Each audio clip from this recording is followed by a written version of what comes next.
Chicas y chicas de Derechos Humanos, Sociedad y Estado, lo logramos. Esta es nuestra última clase que va a quedar Liorvador en el Internet para todas las generaciones que siguen. Prometeré ser breve. Les voy a compartir mi pantalla. He titulado esta clase Sentido Político de la Tarea Docente como ese primer texto del que les hablé de Siede, como la serpiente que se muerde la cola, el oroboro, todo empieza y termina y así ad infinitum. Recorrimos un largo camino juntos cuando nos conocimos y hablamos del concepto de sociedad, de Estado, de representaciones. Después en nuestra segunda unidad hablamos de cómo hablar de la violencia política, este origen de los derechos humanos, del concepto de genocidio, la dictadura, la memoria. Después, en esta tercera unidad, que es más cortita y que nunca llegamos, pero a diferencia de otros docentes, a mí esto no me da ansiedad, yo siempre llego muy, como muy relajada al final del cuatrimestre, hablamos de qué significa que la educación sea un derecho humano, y vamos a hablar un poco de, bueno, qué hacer, a dónde vamos con todo esto, qué hacer con todo esto. Hay un texto que para mí me parece que este cuatrimestre para ustedes ya es optativo, que es el texto de Kendall, que ella plantea cuatro dilemas. Yo siempre me peleo con este concepto de dilemas porque en realidad no me parece. Un dilema supone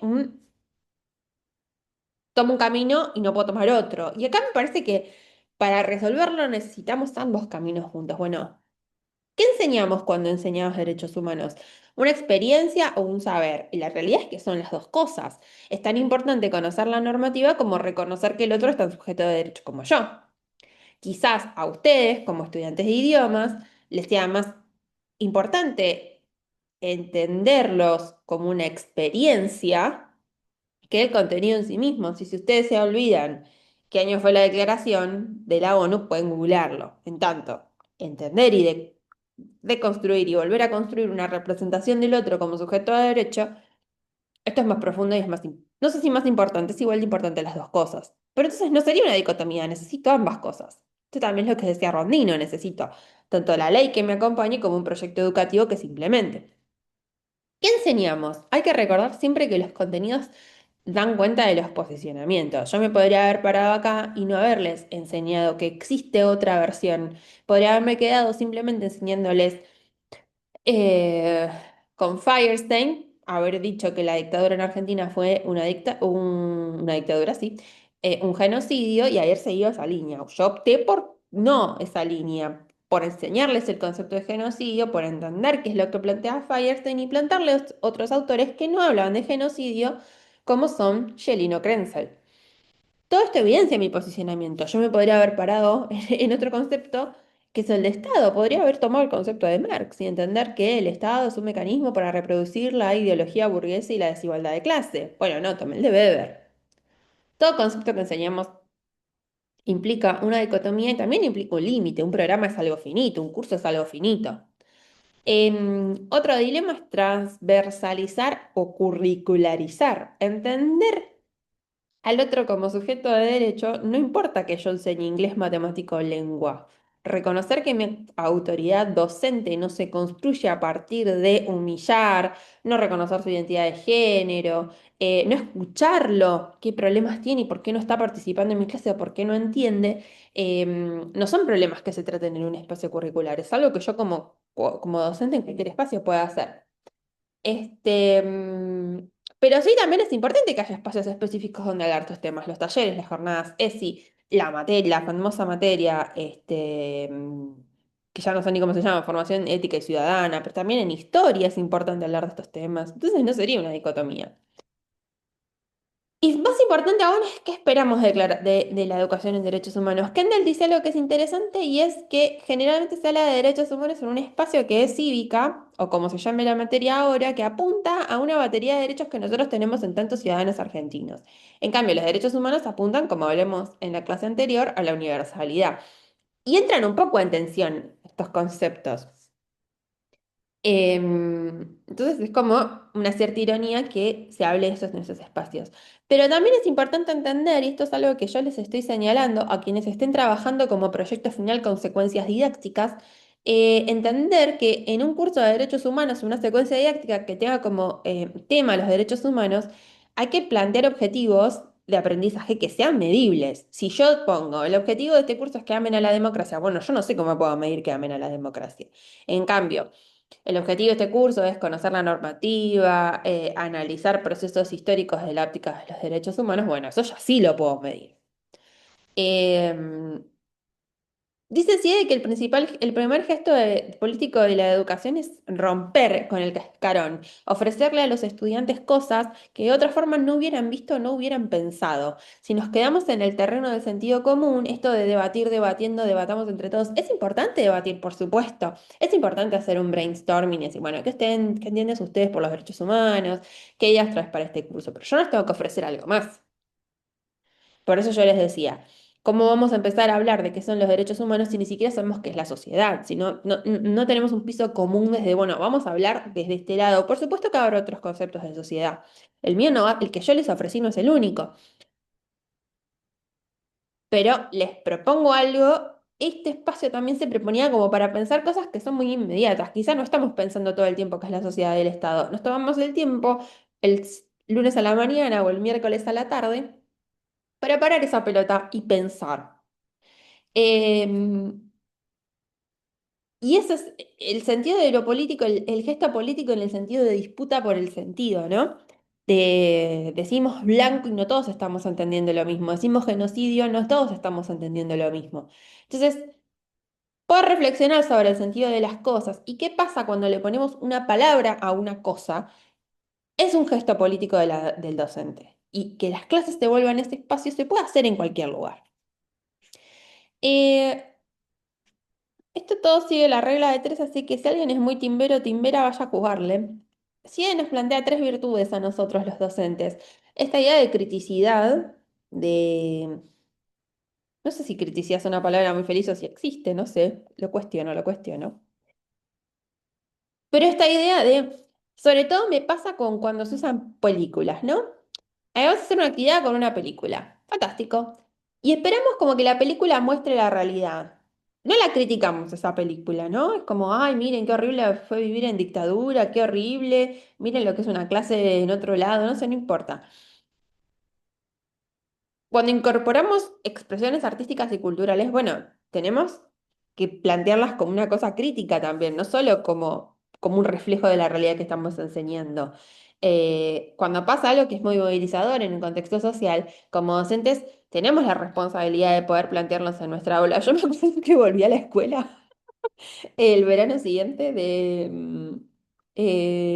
no recuerdo si... Cuando volví a la escuela después de lo de las Torres Gemelas y que la profesora este dijo, bueno, les voy a explicar un poco qué es lo que está pasando, por qué Irak, por qué esto, de dónde sale Bin Laden, o sea, ofrecernos un contexto, cuestionar ciertas formas del hacer que no corresponden más. Por mucho tiempo cuestionamos el aprendizaje memorístico. Bueno, hoy les pregunto, ¿está mal el aprendizaje memorístico? Hay cosas que se pueden aprender de otra manera que no sea de memoria. ¿Está tan mal saber cosas de memoria? Otra virtud que nosotros tenemos que tener es la creatividad. Básicamente la educación enfrenta un poco más o menos los mismos problemas, la deserción escolar. Yo me acuerdo en la pandemia que el problema era la deserción tomaba la forma de la poco acceso a la tecnología. Esta idea de que cada chico tiene un celular o una computadora y acceso a internet es una fantasía, es una representación de una clase social, no es la realidad. Entonces la deserción escolar hoy tomará otras características. Ya pensando en el nivel superior, hay otros prestadores educativos que son quizás carreras más cortas, cursos más cortos. Esta fantasía de los criptobros, de vender cursos y vivir de eso, eh, que son formas de desertar de la educación formal y que, bueno, tenemos que repensarlas.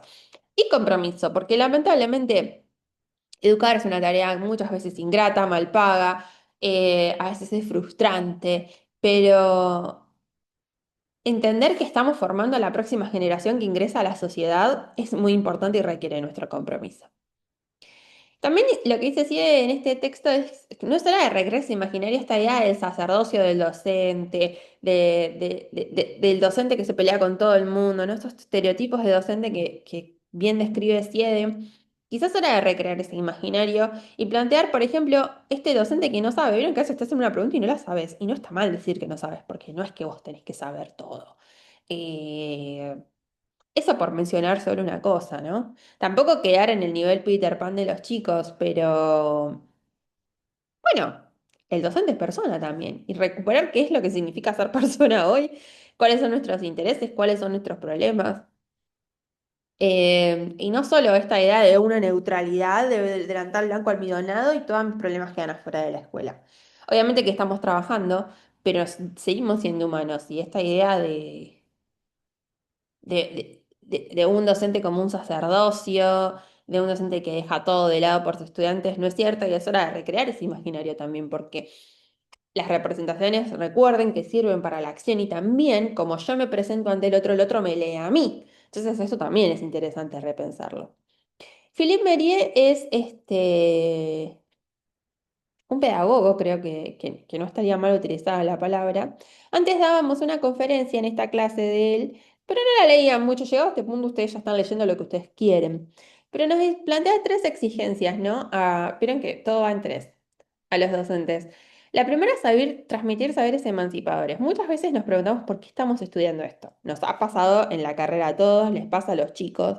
Nos pasa a nosotros mismos cuando estamos obligados a dar un contenido que por ahí forma parte de los contenidos de nuestra materia, pero que mucho no nos interesa.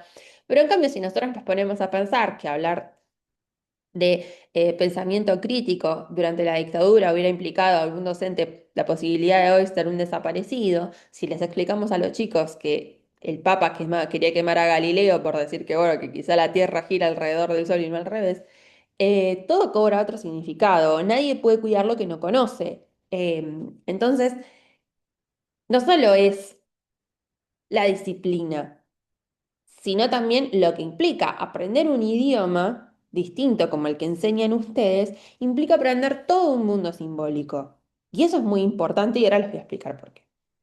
También compartir valores que son fundamentales a la democracia y que tienen que ver con trabajar con un otro, con el respeto a las discrepancias, con aprender a fundamentar nuestros puntos de vista, que no todo es opinología. Bueno, eso es una exigencia que como docentes tenemos que trabajar un montón en un mundo donde la opinión es reina.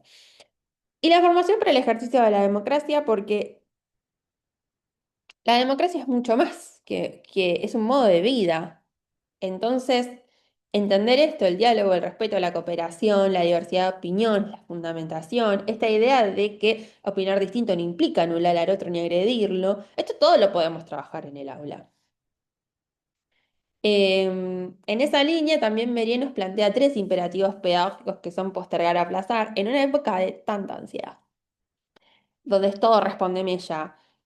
Aprender requiere otro tiempo. En la escuela podemos parar la pelota y darnos el tiempo para pensar distinto, para pensar en otro tiempo.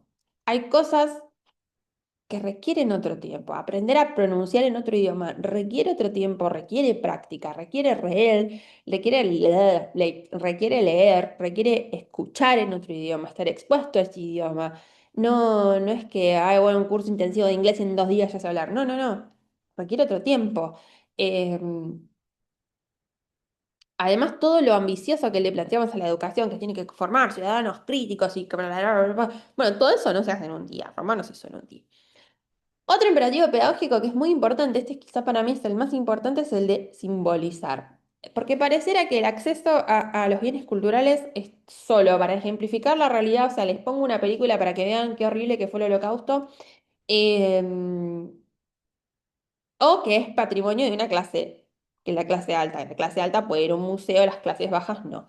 Eso es cercenar la posibilidad de imaginar mundos distintos. Como les decía, aprender un idioma es aprender otro mundo simbólico que nutre mi mundo simbólico, que nutre mi psiquis, que nutre mi imaginario y que me permite expresarme, entender al otro, encontrar palabras que a veces pasa eso, que no encontrás cuando aprendes a dominar otros idiomas, encontrás palabras que quizás dan cuenta de algo que vos sentís y que en tu idioma no lo podés plantear, y eso es interesante, complejiza.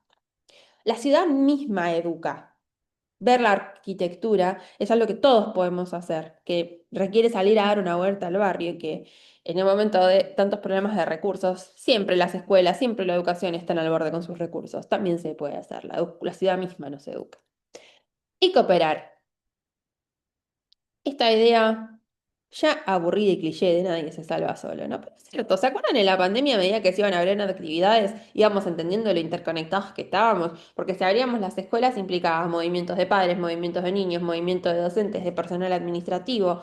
Entonces toda esa gente tenía que ir en el transporte público, había que darle más frecuencia. Bueno, ahí entendimos lo interconectados que estamos. No es una pregunta si somos seres sociales y estamos interconectados y dependemos los unos de los otros. Em, Aprender a cooperar entre nosotros es muy importante en un contexto tan violento. Y tan violento y tan individualista. Y para finalizar, les quería contar dos cosas. La Universidad de Buenos Aires es pionera en educación universitaria en contextos de encierro. ¿Se ofrecía educación en las cárceles? Sí, porque la ley 1420 establecía la privada, la obligatoriedad de la escuela primaria, entonces tenía que ofrecerlo a todos los ciudadanos, estén en contextos de encierro, estén libres o en contextos de encierro. Pero la Universidad de Buenos Aires fue la primera universidad del mundo, pública y gratuita, en ofrecer educación superior. Tuve la suerte de trabajar y de entrevistar a la directora del programa, Marta Laferrier, y yo le decía, bueno, está buenísimo, porque además, cuando salís, si tenés un título universitario, tenés otra herramienta de inclusión social. Y lo que ella me decía es, mirá, esto es lo más hippie que van a escuchar de mí. Lo que ella me decía es, sí, sí, está bueno y es súper importante, pero también las personas que pasan por el programa estando presas, aunque no terminen el programa, ya algo se llevan. Porque es un espacio de encuentro, de reflexión, de olvidarse un poco de dónde estamos, de darse el espacio de reflexionar. Piensen que las personas no nacen chorras, no hay un gen chorro, era el eslogan de los 90, ningún pibe nace chorro, y esto es cierto. Eh, yo me acuerdo que una docente había hecho una investigación con criminales, con presos por delitos sexuales y la mayoría de ellos habían sido víctimas de delitos sexuales a su vez. Entonces estamos hablando de personas que terminan en estos contextos, la mayoría, no todas, producto de las circunstancias que les ha tocado vivir, de familias violentas, en situaciones de suma precariedad. Entonces, darse un espacio de leer, de estudiar, de debatir, de estar con un otro, de estar con un docente que te escucha, que no te juzga, ya es ganar. Ese es el verdadero poder de transformación de la educación. Y la otra historia que les quería contar es un poco más simple. Si leen en inglés, les recomiendo el libro, se llama An Education. La traducción es Dania, la verdad es que Dania, sobre esta chica que está acá, que se llama Tara Westover. Ella vivía en una familia mormona, no todos los mormones son como los de ella, la familia de ella, no recuerdo en dónde, en Estados Unidos, en Utah, a los 16, ella nunca había recibido educación formal, nunca había ido a un médico, o sea, la curaba la madre con plantas. La familia, los varones de su familia la golpeaban permanentemente y de formas atroces y violentas. No violencia sexual, pero sí golpes y maltrato todo el tiempo y a los 16 años ella decide irse, hace la escuela secundaria, ingresa a la universidad, tipo va a Harvard, una cosa así, era como una universidad muy, muy de elite. Cuando yo leí la contratapa del libro pensé que me iba a encontrar con una película de Netflix o de Hallmark, ustedes si son alguien más grande, esto es, superó todas las adversidades y fue a Harvard. Y la verdad que no, me encontré con una historia súper cruda y ella al final del libro termina diciendo esto, bueno, la educación es lo que me permitió entender que esa vida que mis padres pensaban para mí, marcada por la violencia, que posiblemente hubiera tenido un esposo igual de violento que mis padres, que me hubieran golpeado, que hubiera tenido 50 hijos sin poder hacerme ninguna pregunta. Bueno, la educación para mí es eso, es la puerta que me abrió a la libertad de poder vivir una vida que fue distinta a la que otros tenían planteada para mí, a poder elegir para mí qué era lo que yo quería hacer. Y este es el verdadero poder de transformación de la educación. Y esto es entender al otro como un sujeto de derechos y esto es incorporar la perspectiva de derechos humanos. Bueno, chicas y chicas, ha sido un gusto acompañarlos, que estén conmigo este cuatrimestre. Esta clase va a quedar grabada, y grabador. Si me necesitan, siempre me van a encontrar por mail. Y espero que les hayan gustado y espero que hayan aprendido un montón. Nos vemos en el próximo video, nos vemos en el lengua, nos vemos por ahí. Chau, chau, muchas gracias.